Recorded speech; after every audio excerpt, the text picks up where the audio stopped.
Est-ce que Trump a déjà perdu l'élection? J'ai confiance. On va gagner. On l'a fait. On a construit la meilleure économie dans l'histoire du monde. Et maintenant, je dois le faire à nouveau. Trump, il a un bilan plutôt positif. C'est-à-dire que quand il est arrivé, le taux de chômage a diminué, la croissance économique était au beau fixe. Avant l'épidémie, il vantait un taux de chômage de 3,5%, le plein emploi, et la croissance du PIB allait bon train. Bref, Donald Trump était en passe de réussir son pari. Et s'il n'y avait pas eu le Covid, il avait toutes les chances de se faire réélire. Néanmoins, il y a eu le Covid. 220 000 Américains sont morts. Quelqu'un qui est responsable d'autant de morts ne devrait pas pouvoir rester président des États-Unis d'Amérique. Il a encore toutes ses chances. Il y a beaucoup de gens qui adorent Trump. C'est Dieu qui me teste. Il sait que je l'ai déjà fait une fois. Je lui ai dit, alors j'ai fait du bon boulot, hein? Je suis le seul à pouvoir faire cela. Il a répondu, tu ne devrais pas parler ainsi. Maintenant, tu vas devoir tout reprendre à zéro.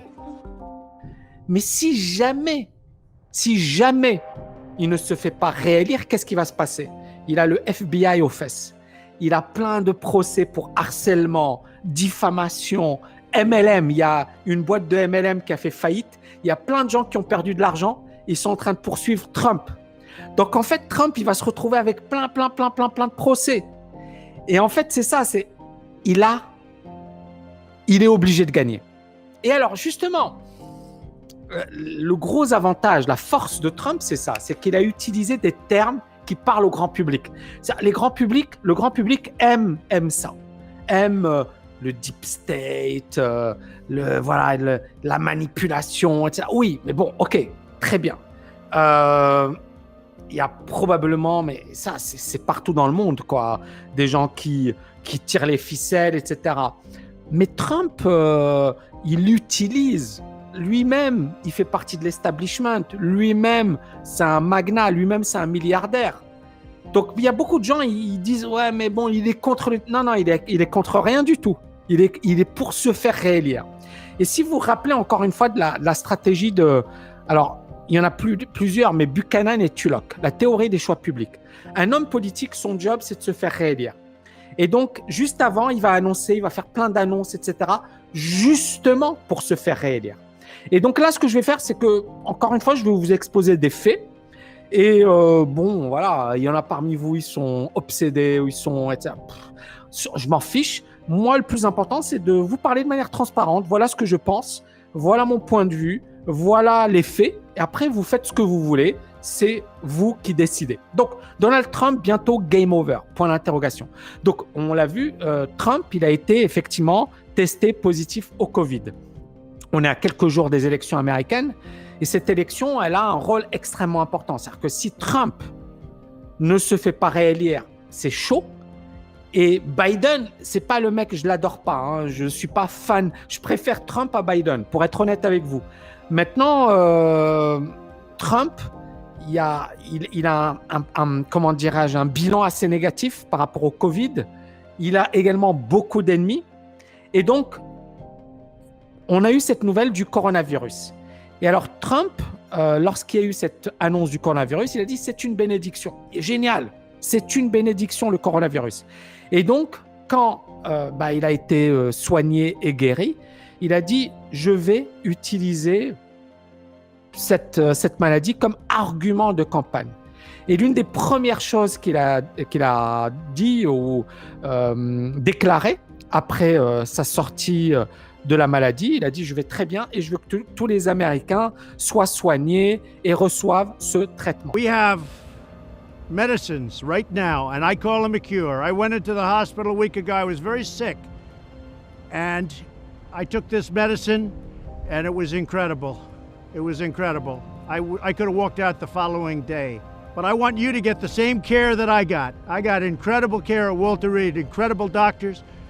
And this medicine in particular, one medicine was unbelievable. You're going to get the same medicine. You're going to get it free, no charge. And we're going to get it to you soon. And that's because of me. Mais il faut savoir une chose, c'est que pour le moment, Trump est en retard par rapport à Biden au niveau des sondages. Alors bien évidemment, les sondages ne veulent rien dire. Hillary Clinton était également en avance par rapport à Trump. Personne ne pensait que Trump allait être élu, sauf que les gens, ils ont voté pour Trump. Et les élections américaines sont censées être sans pitié. On l'a vu durant les débats. des dizaines de millions d'Américains qui attendent le duel. Dès l'entrée, ambiance de ring. Vous avez fini dernier ou presque de votre classe. Alors ne me dites pas le mot intelligent. Mais fichez-moi la paix. Et vous savez quoi, il n'y a rien d'intelligent chez vous. Et vous, vous êtes le président qui fait tout foirer. Le pire que l'Amérique ait jamais eu. Et Joe, j'en ai fait plus en 47 mois que vous en 47 ans. C'est dur de placer un mot avec ce clown, enfin cette personne. Et là, vous voyez des propos de c'est Obama qui devrait être en prison, c'est Biden qui devrait être en prison. Mais Trump aussi, il a quelques petites casseroles et ça fait partie du jeu. Ce que vous devez savoir, c'est que de toutes les manières, la politique, c'est sale. C'est sale au sens où tous les coups sont permis. Regardez House of Cards. Si vous ne me croyez pas, moi j'adore cette série et cette série, elle est tout simplement énorme. Et cette série, elle vous montre un petit peu un monde politique comme nous, on ne le connaît pas. Et donc, ce que le révèle finalement ce combat, c'est surtout que la politique américaine, elle est sans pitié parce que c'est finalement devenir l'homme le plus puissant au monde. Donc les gens, ils feraient tout pour devenir l'homme le plus puissant au monde.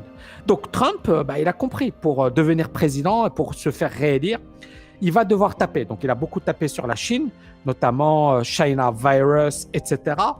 On parle beaucoup de guerre froide. Il a pris quand même des grosses mesures. Hong Kong, qu'il a retiré des accords. Et on parle d'une guerre froide entre les États-Unis et la Chine. Le ton monte entre Pékin et Washington. Après 2 années de guerre commerciale, les deux puissances étaient parvenues à un accord début janvier. Mais la crise sanitaire est venue raviver les tensions. Nous avons beaucoup de choses en cours concernant la Chine. Laissez-moi vous dire que nous ne sommes pas satisfaits de la Chine. 300 000 vies, 9 000 milliards de dollars. Voilà le prix des échecs du Parti communiste chinois imposé au monde. Les actions et les comportements de ces politiciens américains sont éhontés et sont en réalité.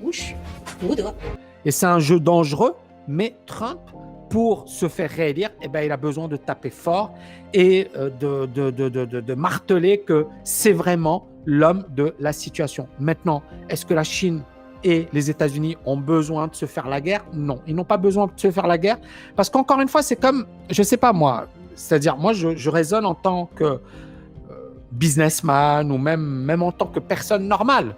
C'est-à-dire, on est bien d'accord qu'il vaut mieux ne pas se faire la guerre et travailler intelligemment et que le meilleur gagne. Prenons le cas de l'Europe, il y a eu plein de guerres. Les guerres n'ont pas permis à l'Europe de sortir grandie. Au contraire, l'Europe est sortie affaiblie de la guerre et les États-Unis sont montés en puissance. Donc les guerres ne sont pas bonnes. Maintenant, bien évidemment, il y a beaucoup de bluff dans tout ça. Mais comme je le disais précédemment, avant de devenir président des États-Unis, Trump, c'était d'abord et avant tout un homme d'affaires. Et aujourd'hui, le New York Times et plusieurs grands médias qui appartiennent à l'oligarchie, ils accusent Trump de menteur. Trump n'aurait pas payé d'impôts, aucun impôt fédéral ces dernières années, $750 par exemple en 2016 et 2017, alors que le mec, il est quand même multimilliardaire, il y a quand même un souci.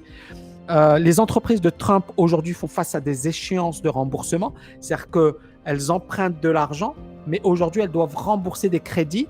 Or, le problème, il est là. Regardez ça, c'est très, très, très important. Vous savez, Trump, c'est un milliardaire. Et Trump, il a des buildings, d'accord? Par exemple, Trump Tower. Il a également 40 Wall Street. Ce sont vraiment des bâtiments prestigieux. Et là, vous avez ce que ça lui coûte, d'accord? Chaque année. Et là, vous avez en rouge les rentrées d'argent. Et vous voyez que les rentrées d'argent sont inférieures aux sorties d'argent. Donc déjà, il y a un gros souci par rapport à 40 Wall Street. Trump Tower, c'est la même chose. Ça, c'est ce que ça coûte. Et ça, c'est ce que ça fait rentrer en rouge. Et on voit qu'il perd beaucoup d'argent également sur la Trump Tower. Donc, c'est-à-dire qu'il a des cash flows négatifs. Il sort plus d'argent qu'il ne rentre. Et comme New York est une ville aujourd'hui en crise avec le coronavirus, etc., donc ça pose énormément de problèmes au business de Trump. Donc Trump est en train de perdre énormément d'argent sur un plan business. Vous voyez, ça s'élève à des dizaines de millions, des dizaines de millions. Donc pour faire face à la crise, qu'est-ce qu'il va devoir faire? Il va devoir vendre. Et ces immeubles sont concentrés à Manhattan, la Trump Tower. Pour ceux qui sont allés à New York, je l'ai vu, c'est à côté des Nations Unies. C'est une très, très belle tour. Et il a des terrains de golf, des hôtels. Et tout ça, ça a souffert de la crise parce qu'on a eu baisse des voyages, on a eu le coronavirus, ralentissement de l'économie, etc. Donc, toutes ces activités de Donald Trump ont souffert de la crise. Et alors, on parle de 400 millions de dollars de dette. Bon, c'est pas énorme parce que en contrepartie, Trump, il a quand même des bâtiments, il a des immeubles, il a des terrains de golf, etc. Donc, il a un collatéral. Il peut effectivement, voilà. Mais la crise, elle a malgré tout frappé dur l'empire de Trump qui a une dette de 400 millions de dollars. Et alors, les démocrates, qu'est-ce qu'ils ont dit? Ils ont dit, Trump, tu as une dette qui est très importante et cette dette, elle va t'empêcher finalement de te focaliser sur ton job de président et elle peut même affecter ta manière de gouverner. Pourquoi? Parce que tu n'as pas l'esprit sur les États-Unis, tu es focalisé sur ton business. Donc ça, c'est l'argument des démocrates. Et Trump, il doit emprunter. Il doit emprunter de l'argent, sauf que beaucoup de banques aux États-Unis ne veulent pas prêter à Trump. Alors pourquoi? Deep State, tout ce que vous voulez, mais beaucoup de banques aux États-Unis ne veulent pas prêter d'argent à Trump. Et donc Trump, aujourd'hui, il a des engagements. C'est-à-dire qu'il a beaucoup d'argent qui sort et il a des emprunts qu'il doit rembourser, qui arrivent à échéance. Et il va devoir les rembourser. Et donc, certaines personnes accusent Donald Trump de vouloir être élu pour éviter la case prison. Je vais y arriver juste après. Est-ce que Trump a déjà perdu l'élection? Non, parce qu'il a encore toutes ses chances. Il y a beaucoup de gens qui adorent Trump. Il y a beaucoup de gens qui kiffent Trump. Et Trump, il a un bilan plutôt positif. C'est-à-dire que quand il est arrivé, le taux de chômage a diminué, la croissance économique était au beau fixe. Il a également, sur un plan négociation, négocié des accords avec la Chine. Donc, beaucoup de gens apprécient le travail de Trump. Et puis, bien évidemment, il a bien parlé à son électorat. Donc, voilà, les chiffres étaient quand même plutôt positifs en faveur de Trump. Et s'il n'y avait pas eu le Covid, il avait toutes les chances de se faire réélire. Néanmoins, il y a eu le Covid et donc et beaucoup de gens lui reprochent d'avoir mal géré, d'avoir sous-estimé, d'avoir finalement pas pris au sérieux cette menace. À un certain moment, rappelez-vous, il parlait de grippette, il disait c'est pas si grave que ça, c'est qu'une grippette. You know, a lot of people think that goes away in April with the heat, as the heat comes in. Typically that will go away in April. We're in great shape though. Et non, ce n'était pas une grippette. Et donc, c'est difficile pour un homme politique de jouer sur tous les tableaux. Tu ne peux pas être un bon président des États-Unis et un bon homme d'affaires. Ce sont deux jobs à plein temps. Et donc, on peut aimer ou détester Trump, mais bien sûr, on ne peut qu'admirer le fait que cette personne a réussi dans le business et dans la politique, ce qui est très dur. Il y a très peu de gens qui ont réussi dans le business et qui sont ensuite devenus politiciens. Il y en a plein qui ont essayé de le faire, mais Trump, ça a été l'un des seuls à ce niveau à pouvoir le faire. Maintenant, pourquoi on parle de prison? Parce qu'il y a plusieurs menaces, il y a plein de procès en cours et il y a plein de menaces juridiques auxquelles Trump sera confronté s'il perd les élections. Pourquoi? Parce que Trump, il a énormément d'enjeux et il a énormément d'ennemis. C'est-à-dire, c'est bien de parler, de taper, d'insulter, mais si Biden est élu, qu'est-ce qui va se passer? Trump n'aura plus cette immunité. Il n'aura plus, cette protection contre les poursuites fédérales. Et bien évidemment, ça va lui retirer énormément de pouvoir pour faire face aux poursuites engagées contre lui et son business. Et ça va changer la donne dès qu'il va devenir un citoyen ordinaire. Et l'une des affaires les plus marquantes, c'est l'affaire James Comey. Je ne sais pas si vous le connaissez, mais c'est l'ancien président ou directeur du FBI. FBI, c'est le FBI, Federal Bureau of Investigation. Et le FBI, c'est pas rien. Et Trump s'est frité avec James Comey, qu'il a même viré. De Donald Trump limoge le directeur du FBI, James Comey. La Maison-Blanche l'a annoncé hier par courrier à l'intéressé. Dans cette lettre, l'administration Trump estime que James Comey n'est plus apte à diriger le Bureau fédéral d'investigation. Un message lapidaire adressé à celui qui dirigeait jusqu'ici l'enquête sur les liens éventuels entre l'équipe de campagne du président et la Russie. Mais officiellement, c'est pour la façon dont il a géré le dossier des emails controversés d'Hillary Clinton que James Comey a été licencié. Et James Comey, c'est quelqu'un qui est très admiré au sein de son administration. C'est-à-dire que c'est quelqu'un qui a toujours été un bon serviteur, un bon fonctionnaire, quelqu'un de très sérieux, quelqu'un de très honnête, etc. Et Trump, il lui est rentré dedans. Et le problème ici, c'est quoi? C'est que le FBI, juste après, peut se retourner contre Trump. Mais il n'y a pas que le FBI. Mais en fait, on voit tous les procès contre Trump. Là, c'est James Comey. Ensuite, effectivement, les violations au niveau de la campagne. Ensuite, des taxes des problèmes par rapport aux impôts. On parle d'une fraude de 73 millions, d'accord? Tax refund, 73 millions, etc.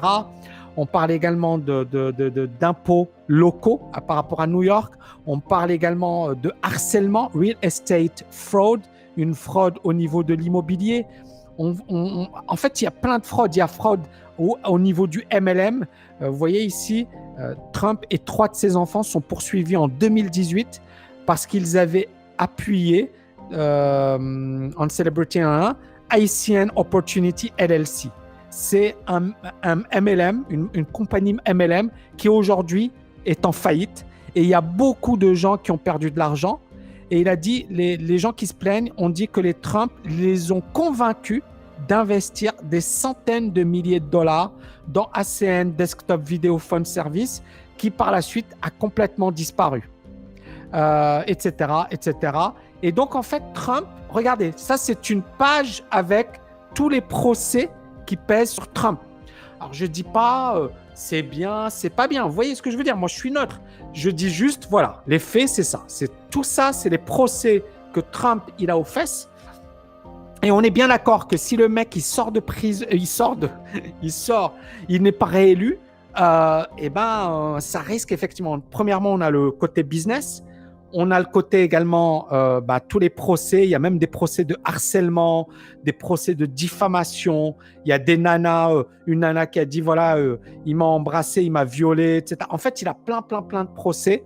Et on voit encore une fois la dureté du métier de président.